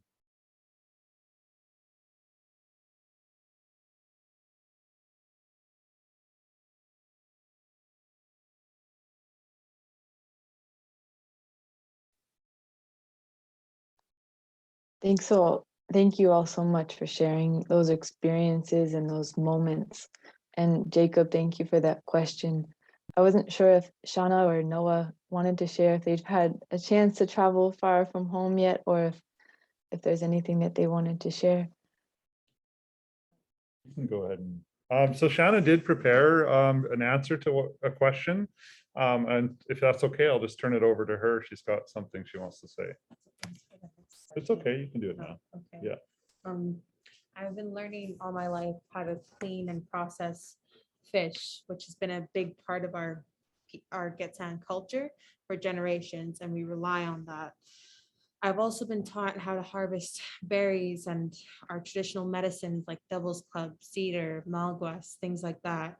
And then learning all these things have given me a connection to my land, and it's changed my point of view on life and the way I look at things. The way my mother has taught me from I was young how to appreciate the earth. And if we see a dead animal, we put tobacco on it and send a prayer to the creator to honor that. And we don't take everything when we harvest. We leave enough so that it'll go back. I've been preserving our medicines and traditional foods, and I've been picking medicines, and hopefully in the future I can teach and share my knowledge with others in the future. Beautiful. Thank you. Thanks. And my mother also throws fish guts on me every year as a tradition. Traditional fish gut throwing. Yes. Awesome. So Noah, I've got a question for you. Have you been to any other countries other than Canada? Yeah, I've been to mostly Mexico and Germany, and I've really been learning a lot there. It's changed my point of view of the world, to be able to experience other cultures and foods, and yeah, just mostly experiences, people, and it's really amazing to experience that and come back here and notice the differences and similarities. And we wouldn't be where we're at. There's a lot of things that happen, but Noah's passion for seeds, preserving seeds, starting seeds every year. It's no joke to say that we wouldn't have a farm every year without Noah, because he's the one who gets up early. Our first year of homesteading and farming and growing food was very res style. Like we were just like salvaging like old windows and to create cold frames wherever we could, and old hay from wherever we could find it. But it wasn't enough. So Noah would have to get up every morning and take the baby plants and put them out and bring them in at night, like thousands of them, in order for us to have food growing out there for the year. But Noah, also, you're passionate about medicine and traditional medicine. Yeah, in the forests. Yeah. I have quite a few books on plants of our area, and reading their medicinal uses, and trying harvesting them, and bringing that back, right? Yeah, exactly. Yeah. I probably my favorite food / medicine to harvest is pine cambium. It's really sweet, and it helps with the liver, and it's really fun to harvest. And it's pretty amazing to find all these medicines and foods and just things that you just overlook every day, like pine and bushes, stuff like that. Something that Indigenous people here used to have that knowledge, and I got as part of that stripping away. Yeah, And exactly. bring it back now at Tea Creek. Yeah. Mhm. Okay. Thank you. Good job. Thanks so much, Shauna and Noah, for sharing your perspectives and sharing your experiences. It's so good. It's really inspiring to hear what you're both so passionate about and what you're dedicated to. And so thank you. Thank you both so much for sharing that. I know that we're coming up to the end of our session, and I think we're gonna keep going if our panelists can stay. I know that you're all very busy, so if you have to go, it's okay. But I'd like to pass the floor over to Candace to ask one of our last questions for the group, and then we'll take a couple questions from the audience. And we understand if people need to go, and thank you all so much for joining us today. And we hope that you'll carry what you've heard and be able to reflect on it and carry it forward in your life. So Candace, over to you. Okay, so my question pertaining to kind of, it sounds like a lot of you have traveled away from home before and come back to your communities. So with that in mind, what are some of the differences between urban and rural communities, and then pertaining to food and how it can affect your overall wellness? So for some more elaboration, like, so for me personally, with what I saw with this question was that with, you know, being in an urban setting, of course, there's grocery stores that are available. It's very accessible, you know, 5 minutes away from home. But being in a rural community, being in a reservation, from those, you know, smaller knit communities, it's very, you know, there's not as many resources. And we talked about like commodities and, you know, having grocery stores with higher prices, or having a lot less grocery stores, you know, being in food deserts. And so kind of how those different experiences can affect the overall like wellness of a community, whether that is mental, physical, spiritual, and what that you know, that accessibility can do for the people.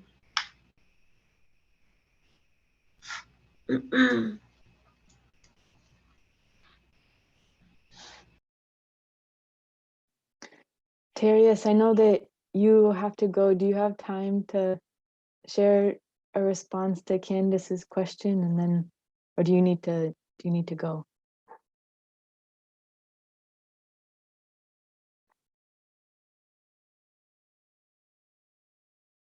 I think you're Sorry, can you hear me now? you're good. Yes, yeah. Now we can hear you. I think that one of the things that I've come to learn as far as the differences between rural and urban communities and the different, and it's how it affects overall wellness. I think that I've noticed that with levels of accessibility, or I would say with levels of accessibility, obviously there's the issue of accessibility in those different communities.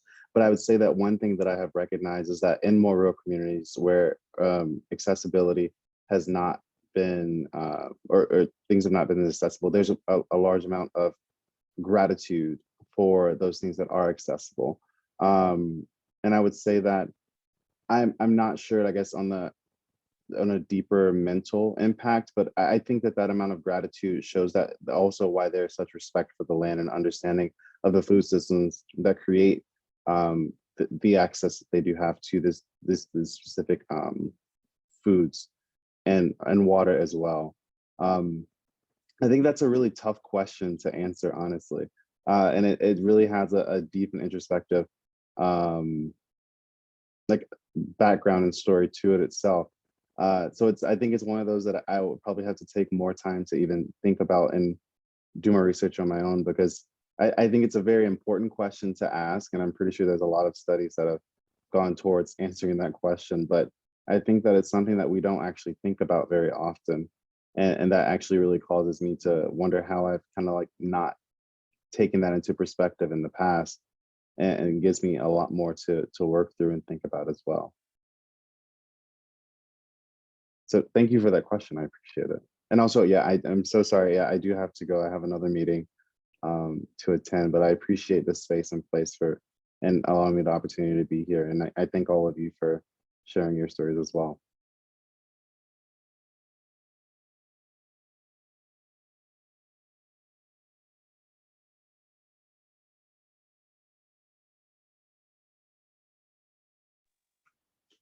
I think how food and has an impact on wellness and food and agriculture. I want to stress that our access to food and our location of where we practice our work is important, whether we are in an urban environment or rural environment. When it comes to indigeneity, there's no more weight on the scale on either side, so to speak. So whether you're indigenous in the city or indigenous in the rural environment or on your ancestral territory, the experience of being indigenous is heavy and vital and important. So just keep that in mind as you continue the work. I think food has a really profound connection to health of a community in so many ways, because one of the lessons that I've learned personally is that when we follow the food and the food history, the foods tell us the truth. The foods speak real scientific, biological, cultural, migrational histories of how our people interacted with these cultivars and the seeds in the soil. So I think when we follow the foods and we learn the histories and the preparations, and we'll get deeper into the connections to language, kinships, art, craft, everything about ourselves is tied to the land and the food work. So I think, and also from a mental health and behavioral health perspective, if healing is in the doing, then we practice our food ways, we strengthen our advocacy and food sovereignty work. And remember that when we dig in the dirt, there's billions of antidepressant microbes in there. So roll around in the dirt and be happy. But food, it cannot be understated. It is very important, and our work collectively is as well. Thank you.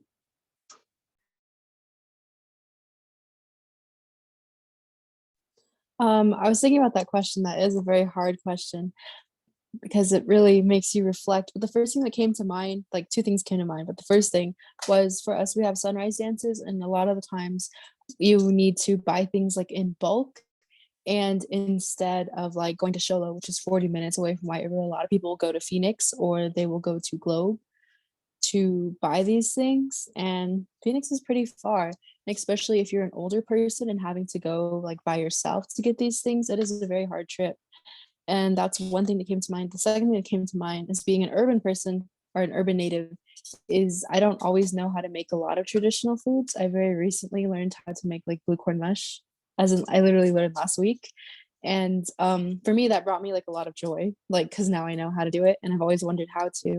And there are many other foods that I don't know how to make yet, but I will learn one day. But it just really makes you think. Here we made bread during the summer bridge program I was at. We all made bread together, and it was so interesting learning that some people don't know how to make bread, or some people make bread differently.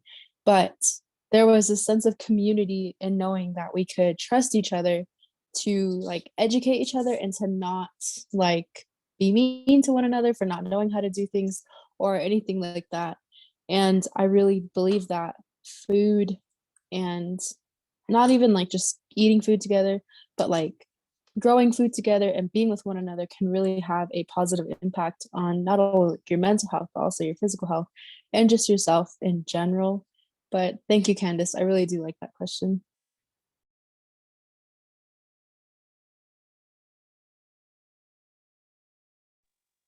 I'd like to go next. So to me, my perspective as far as the difference between access to food from an urban setting to a rural setting is always about control. It's about control. I felt from the time I was living in these urban cities that I just had a sense of paranoia, dealing with security cameras,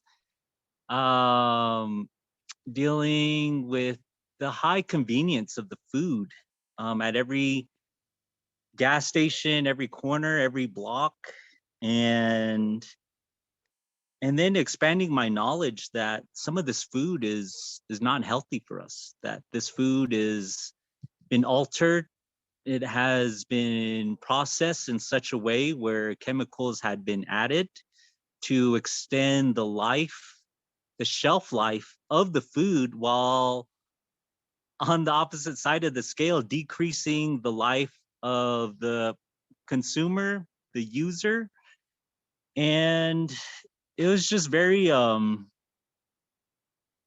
sense of like traveling back in time with of our Dineh people experiencing the long walk, that we were in these concentration camps. We were first introduced to the trading posts and currency and how to use the money and how to purchase something and how to work a transaction. And that even these foods and items that were provided to my ancestors, these foods were not healthy, these foods were rotten. And even the same way after the long walk from returning back to our homeland, there was these trading posts stationed on the homeland. And so it just felt very much like people are willing to control us, control our senses again. And it just leads me back to decolonizing. And so just living back on the land, that if you can work the land, have the relationship with these sacred elements, that you are decolonizing, you are breaking away from the system to where you are able to synchronize your efforts for prosperity, and that you could do it um, in a zero pollution way. And so the major difference between urban and rural is I just feel more free in the rural communities, that I'm able to farm, I'm able to exchange seeds, I'm able to exchange knowledge, I'm able to reach out to certain community members and practice ceremony. Majority of my family live in the area, and I truly feel at peace living in the rural community. Yes, it's a slow pace. The rural community is just more high tech, and I just feel that that yeah, it's always about control, whether it's the money, the food, and even with the pandemic.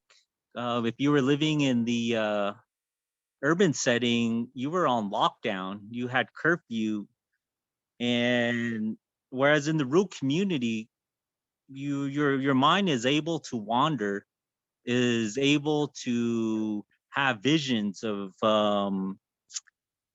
your goals, how to strive, and even just how to be resourceful. And so I feel that living in the rural community during the pandemic is where I wanted to be, and that I was able to grow food, that I was exempt from the curfew, given that I am a farmer. And so we had weekend curfews, but on the weekends I was able to tend to my farm.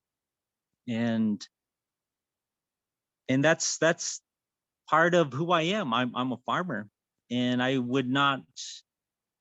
don't see myself not growing food. And I wouldn't want to rely 100% on the grocery stores, convenience stores. And it also saddens my heart that some of my relatives have to rely on their food from the grocery stores on rural communities. And so with the organization Community Projects at Hand, that we strive to serve the agriculture community, that we are working with building a garden tower to grow with hydroponics, to grow plants without soil.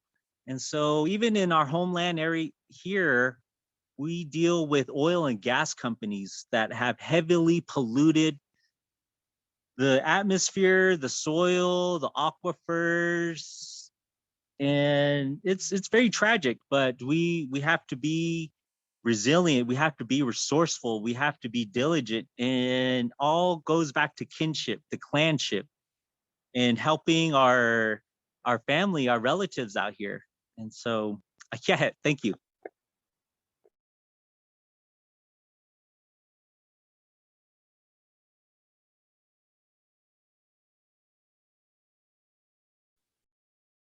Kyle, thank you for sharing from your perspectives and from the importance of being in the rural place and the freedom that that allows, and the food growing and the access to the community. Jacob and Shauna and Noah, is there any responses that you wanted to share from Candace's question?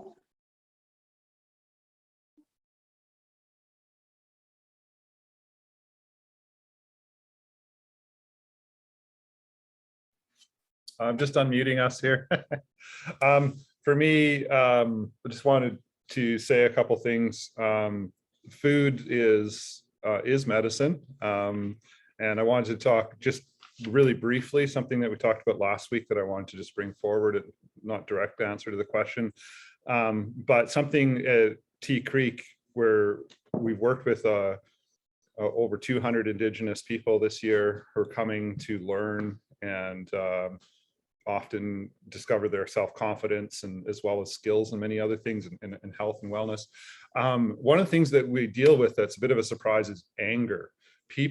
We are angry that so much of the Indigenous culture of food was essentially stolen. So what I mean by that is, you know, when we grew up, and myself, you know, Italian food wouldn't exist without tomatoes, which are, you know, an Indigenous, they're from here, you know, they were developed over 8,000 years by Indigenous people. And when Spanish arrived, they discovered markets full of the most beautiful, delicious, colorful tomatoes. And they wrote that in their journals, you know, potatoes, sunflowers, squash, beans, like more than 80% of the, or I think 90% of the beans we eat are from the what are now called the Americas. So for us, food is medicine. Food is also reconciliation, because this is an education process, not just for us Indigenous people, but for non-Indigenous people to be a part of supporting Indigenous agriculture, food and medicines to come back, and to have that be something that is seen as part of our culture again, because it was for many, many thousands of years. So when we are growing food, we are not being non-Indigenous. It's quite the opposite. We're reclaiming our indigeneity and our culture, almost like our genetic culture that is in the crops and in the soil that is already all around us. So here in Gitxsan territory, we're surrounded by food forests. We're surrounded by many hundreds of hectares of land that was actively cultivated by Indigenous people, and waters that were actively cultivated by Indigenous people prior to settlers coming, during settlers being here, and for hundreds of years up until relatively recently, the late 1800s and 1900s in our area is when that got stripped away. So I wanted to just acknowledge that and just say, you know, food is so many things. It's cultural, it's medicinal. It has a power for reconciliation, power to heal.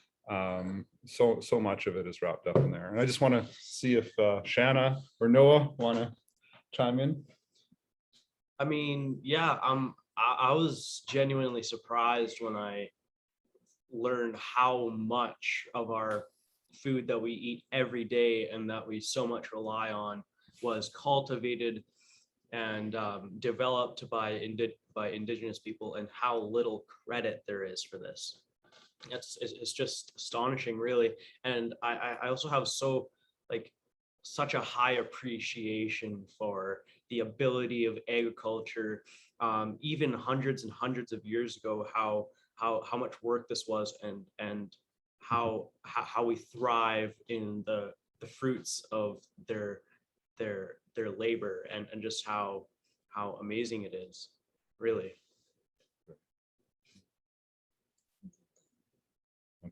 Okay, we're done. Thank you.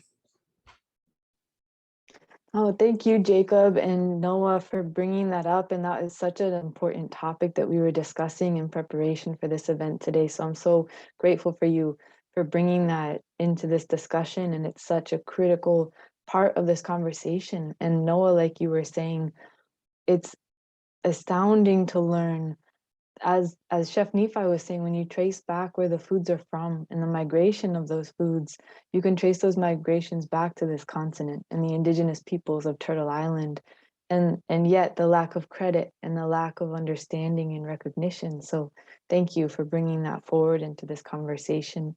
And I just wanted to open it up for our audience members who are still with us. If you have questions at this time, we have a little bit of time to take a few questions from the audience. You can put them in the Q&A box down on the bottom, and we can field a couple questions, and then we'll close up for this session. Let me see. There's one from Alejandra. Let me see. She asks, is the availability, access, and distribution of our healing native foods a limitation to consumption and healthy diets? Do we need to simply produce more of our native foods in urban agriculture and agroecological farming? So asking about availability, access, and distribution. Is it a matter of producing more, or what are your thoughts and perspectives on availability, access, and distribution of our healing native foods? That's a fantastic question. I just wanted to take a quick stab at it. There's some comments here that are really good, and one of them is that actually a lot of indigenous foods to where we live, our part of the world, have either are in danger of going extinct because they were domesticated and they aren't in sort of the mainstream foods, so they're in danger of disappearing unless the cultivation of them is brought back. So one part of the answer to that is to revitalize the healing traditional foods in our area. We need to start cultivating and taking care of them again the way they were before. Another answer to that, and Shanna, you brought this up when we were listening, the cost of mainstream food where we live in our part of the world is very expensive. It's more expensive here than in the city by quite a bit. And that's because every vegetable or meat or whatever has to be transported, and you pay for that, right, to get up to our area.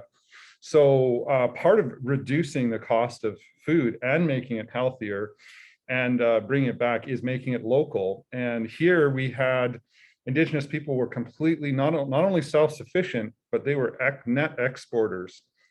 Indigenous people here exported food to other Indigenous nations, and when settlers came, they sold them to settlers, and they were exporters. So 600 acres of food production in just our valley, Indigenous food production is what there was. And we're now down to 1 or 2 acres. So we need to bring that back, right? We need to actually get out there and start producing the food, because when we find we produce it locally, it's you don't have to transport it. We're not transporting it from California or Mexico thousands and thousands of miles. We're just bringing it down the street to our families and down the road to our allies and other nations that we're trading with. So we have to look at local food production and making it real. We don't need to do anything fancy. We just need to get back to the basics, and that includes training people in every part of supporting food production, because we can't produce food without people who are active in all the supporting skills that makes it happen.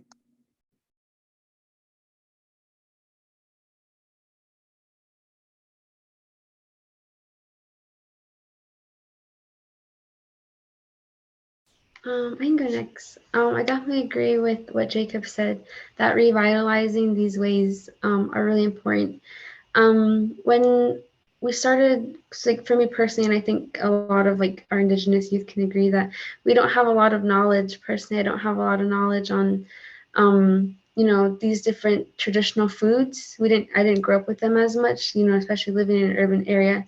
These were, having traditional meals was more of like a fancy thing to do, like a fun, like something to like celebrate, and it was something very special.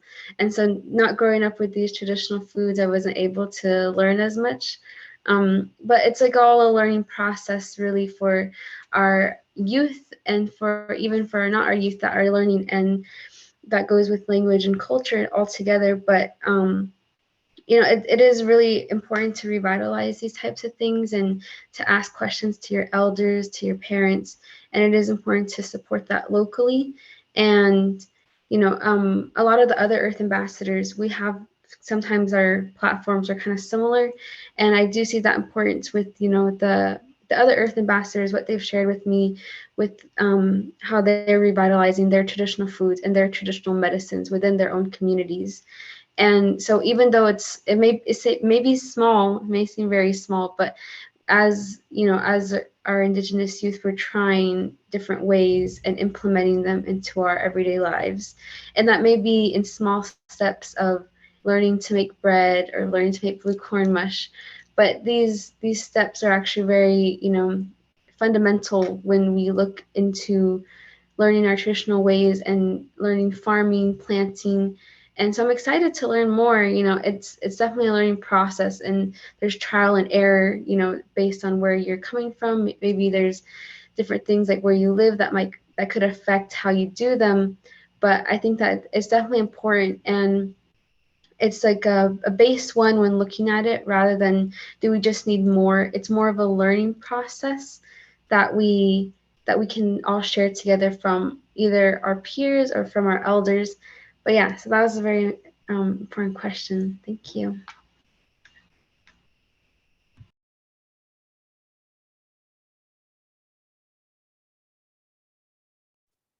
Thinking about this question, I'm a lot more new to learning, just like mostly about agriculture, I guess. I have a friend named Samuel Redbird. He's Hopi Miracle Potanaatam. He's a lot of things. But we were on the phone one time and he was telling me about how he was helping his grandparents plant corn. And he was telling me like it was taking a while because there was different things that they had to do while planting in regards to their culture. And I never before that, like that never really occurred to me that that's something you do. Like I always knew like you should pray while you're planting, things like that. But I never really thought about how culture and like beliefs can tie together with things like planting.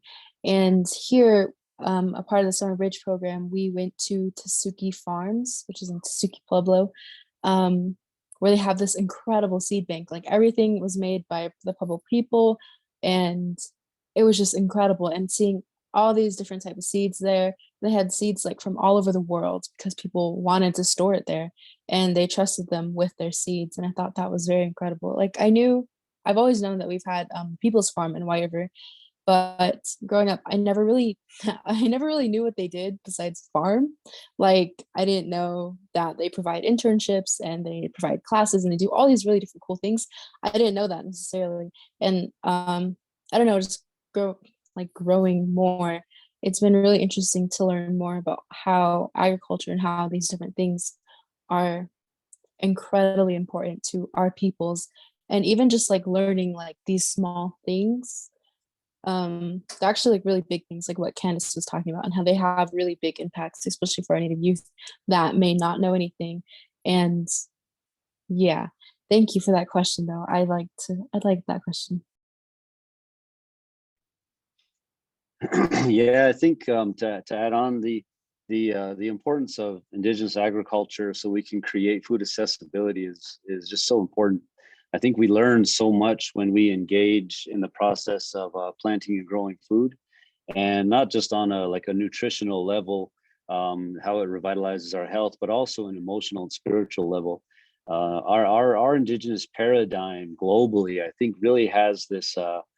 We really kind of humanize and zero in on characteristics of foods and plants and animals, everything around us. And so when we begin to grow and cultivate our own foods, or we support other local farmers and create those spaces for learning, we're really able to kind of tap into that layer of emotional intelligence that we all have. And that's just as vital as the act of physical nutrition, because we get to begin to take a deeper look at our own connections to time and place and spirituality. So really big, important question, and that's what I had to contribute. Thanks. Yeah, I'd like to share my thoughts. I feel along the lines of this conversation is also acknowledging that high processed foods is poison, ancestral foods is medicine, and that Indigenous methods are being rediscovered, and it's being altered and resold, commercialized, and packaged to be sold back to us. And so we need to make a stance of who we are, what we're doing, and what we want. We have to be diligent. We have to stand our ground. We can't just be casted off to the side. We can't just be, I know marijuana is being passed, but we can't just be high and drunk and just allow things to be. We have to make a stance. We have to make our voices heard. We cannot be intimidated through food, through water, through pollution. We have to make a stance, and this goes worldwide. Right now, UN has provided this platform, and this communication did not happen 100 years ago when these settlers were so-called exploring, that we have this opportunity right now to make a stance, to provide this resistance. And it's been going on for generations, but we have this communication more than ever. And we have the ability to not only make a stance, but also not in a sense of revolution, but evolution. And we have to pray together as well. We have to be that balance of a war chief and a peace chief, and understand that there's a time and place for everything. And I truly feel that this is another way for us to uplift our indigenous people. We're losing languages every day worldwide, and that saddens me. And just like Nephi had said, there's DNA information in the ancestral seeds. There's special encoded information in there, and that information has been hacked. Genetic modified organisms. And to truly have that relationship with the food, that you can grow the food, you could harvest the seeds, and just repeat that process, and understanding that there's more to our needs. And I just feel that I just very much appreciate this time in this place right now. Yeah.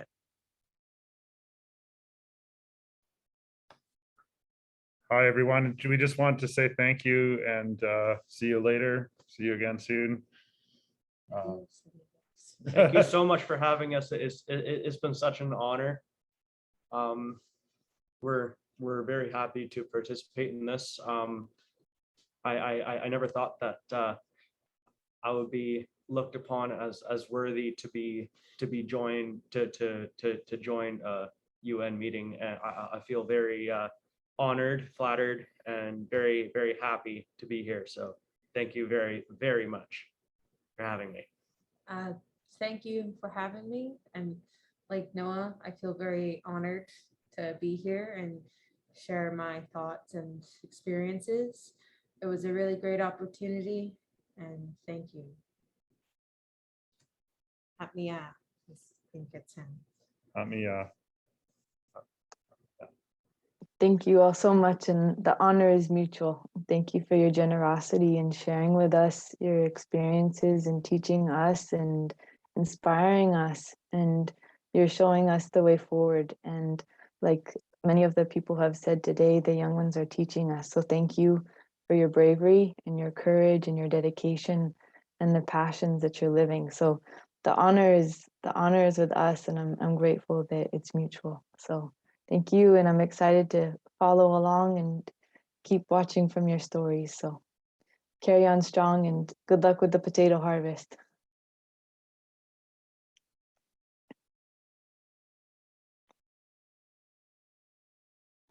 And I realized that now we're pushing a half an hour past our time, and I want to be respectful of everybody's time and your busy schedules and everything that you've been speaking to. So I wanted to pass it to Nephi to do a round of last thoughts and words and just closing for today, knowing that hopefully we'll meet again soon, and we'll continue to encourage each other in the work that we're doing. So Nephi, I pass it over to you. Yeah, well, thank you everybody for taking the time to meet today and bring our thoughts and minds together for the common purpose of stimulating local food sovereignty and talking about other issues locally and globally that impact our health and the future of our Indigenous communities. Just continue to, just want to thank everyone that did speak and meet and share so many stimulating questions and shared experiences. I think we find that we have so much more in common. And as Kyle was mentioning, take a stand and keep that sense of communication active, because never before have we been this interconnected so quickly and able to share and revitalize our foodways and systems. I really appreciate all the voices of the panelists, everyone that contributed something very special and intimate to them. You've been heard and validated, and well, I'm personally going to carry the message you've shared with us today. So continue the hard work. A favorite phrase of mine is participate in your own evolution, and continue to stay committed, passionate, and diligent in this courageous pathway we've created to move it forward. So everybody, thank you for your time, and continue to support Indigenous food practitioners, Indigenous food suppliers, farmers, and anyone that's connected to Indigenous foodway movements and cultural resurgence. So thank you very much.